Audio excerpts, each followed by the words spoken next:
मौन रहने के 6 फायदे जान लो। महान आचार्य चाणक्य ने कहा था कि जिस व्यक्ति ने ये समझ लिया कि क्या, कब, कहाँ और कितना बोलना है, तो उस व्यक्ति को सफल होने से कोई नहीं रोक सकता। ऐसे व्यक्ति की सफलता सुनिश्चित है। जिस तरह कमान से निकला हुआ तीर लौटकर कभी वापस नहीं आता, ठीक उसी तरह से मुंह से निकले शब्द कभी वापस नहीं आते। शब्द और भाषा हथियार हैं और कमज़ोरी भी सही समय पर सही शब्दों के प्रयोग से इंसान परेशानियों से बच सकता है, लेकिन बिना सोचे समझे बोले गए शब्द इंसान की मुसीबत को बढ़ा देते हैं।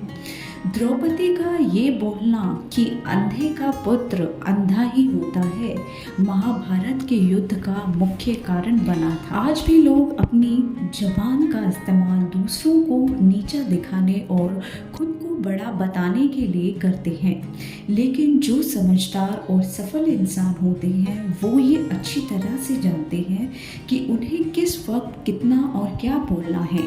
साइलेंट रहने का मतलब ये नहीं है कि आपको पूरे दिन एक भी शब्द नहीं बोलना है या चुपचाप रहना है।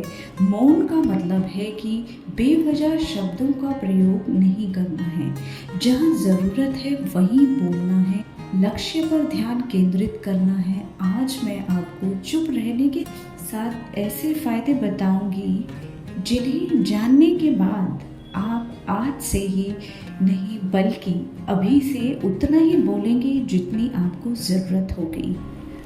So let's get start.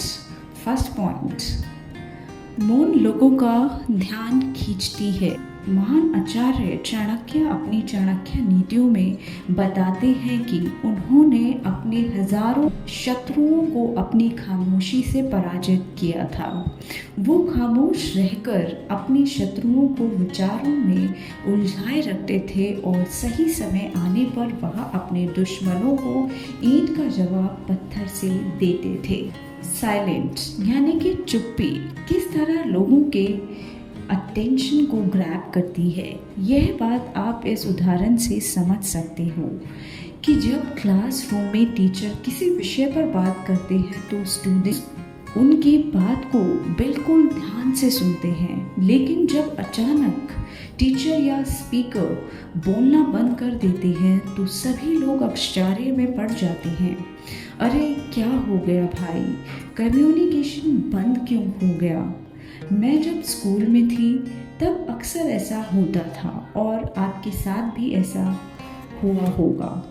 ठीक यही फॉर्मूला हमारे दैनिक जीवन में भी लागू होता है। जब आप अपने काम से काम रखते हो, दूसरों के मामले में दखल नहीं देते हो, ज़रूरत हो तभी बोलते हो, तो लोगों का ध्यान आपके ऊपर जाता है।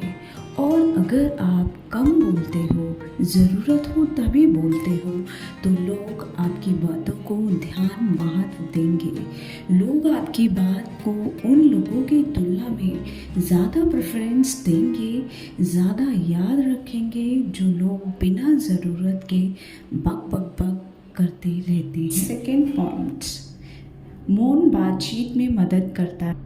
शांत रहना मोल भाव यानी कि नेगोशिएट करते वक्त आपकी बहुत ज़्यादा हेल्प कर सकता है। बातचीत के दौरान जब आप अचानक चुप हो जाते हो और सामने वाले इंसान को जवाब नहीं देते हो, तो ये खामोशी उस दूसरे इंसान को ये सोचने पर मजबूर कर देती है कि आखिर आप क्या सोच रहे हैं।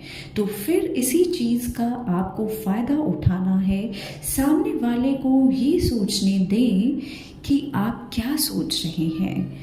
मान लो आप कोई डील फाइनल कर रहे हो, ये सामने वाले पार्टी को जल्दी से यस या फिर नो कहकर जवाब मत दो।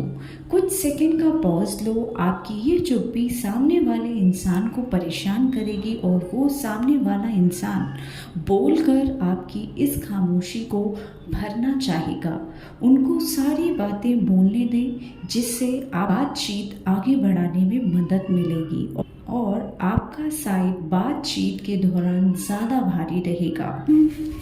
थर्ड पॉइंट, मौन आपको विश्वास बनाने में मदद करता है। अगर आप एक मजबूत रिलेशनशिप बिल्ड करना चाहते हो तो उससे पहले आपको ट्रस्ट यानी कि विश्वास बिल्ड करना होगा, और विश्वास तभी बिल्ड होगा जब आप सामने वाले इंसान की बातों को ध्यान से सुनोगे, यानी बातचीत के दौरान बोलेंगे कम और सुनेंगे ज़्यादा। ऐसा करने से दूसरे इंसान को लगेगा कि आप एक अच्छे इंसान हो, सामने वाले की बात को अच्छे से सुनते हो, किसी को भी नज़रअंदाज नहीं करते हो, और तभी तो वो आपके बातों को अच्छे से सुनेगा और ट्रस्ट बिल्ड होगा।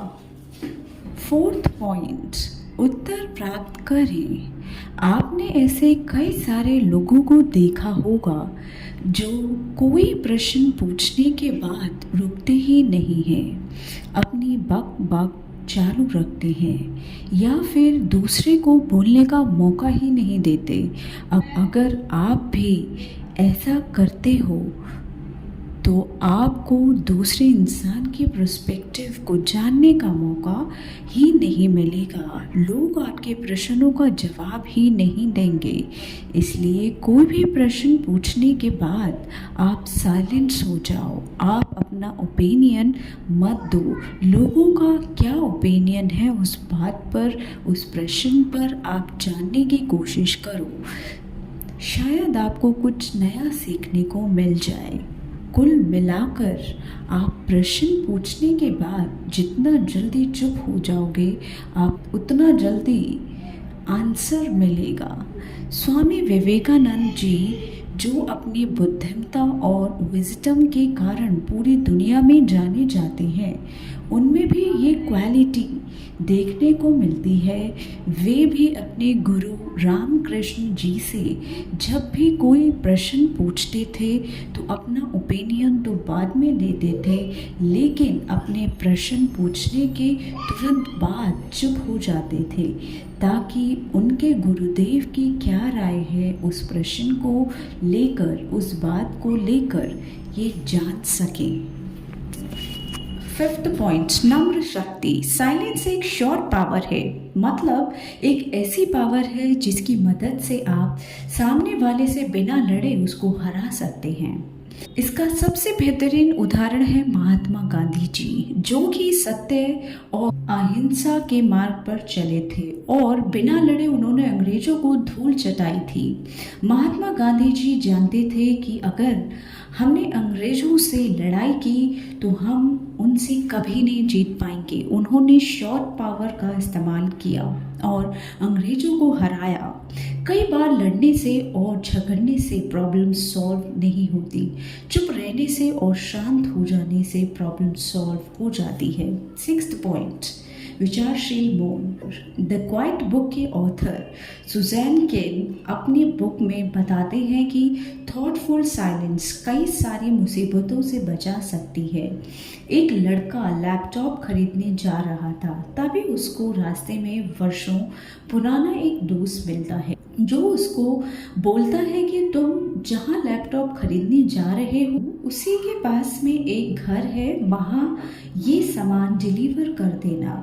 वह अपने दोस्त को नहीं बोलता है और उसका सामान ले लेता है, लेकिन जहाँ सामान डिलीवर करना था वो घर उस दुकान से काफ़ी दूर था। उसका बहुत सारा समय बर्बाद हुआ उस आइटम को डिलीवर करने में।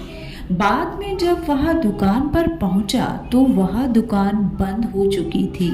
उसे अपने दोस्त के ऊपर बहुत ज़्यादा गुस्सा आया। इसलिए हमें हमेशा हाँ नहीं करना चाहिए, ना कहने और साइलेंस के पावर को समझना चाहिए। तो दोस्तों, इन सब बातों से आप ये समझ चुके होंगे कि साइलेंस में बहुत ज़्यादा पावर है। साइलेंस की पावर को कम नहीं समझना चाहिए। साइलेंस आपको बहुत सारी मुसीबतों से बचा सकती है, और अगर आप भी इन बताई गई बातों को उतारते हो, जहाँ ज़रूरत हो वहीं बोलते हो, तो डेफिनेटली आपको बहुत ज़्यादा फ़ायदा होगा।